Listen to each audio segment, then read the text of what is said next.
একজন গরিব লোকের বাসায় কয়েকদিন ধরে খাবার নেই।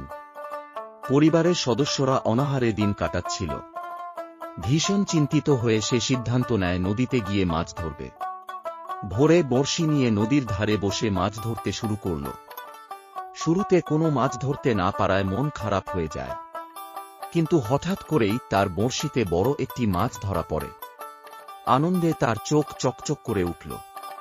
এরপর একের পর এক বড় বড় মাছ ধরা পড়ল। এই অপ্রত্যাশিত সাফল্যে সে খুব খুশি হয়ে গেল। মাছগুলো নিয়ে বাজারে গিয়ে বিক্রি করল এবং বেশ ভালো টাকা পেল। সেই টাকা দিয়ে সে চাল, ডাল, সবজি আর কিছু প্রয়োজনীয় জিনিস কিনে বাড়ি ফিরল।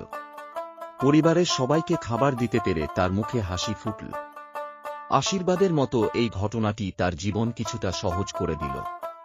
পরিবারে সুখ শান্তি ফিরে এল, আর লোকটি কৃতজ্ঞ হৃদয়ে ভবিষ্যৎ নিয়ে নতুন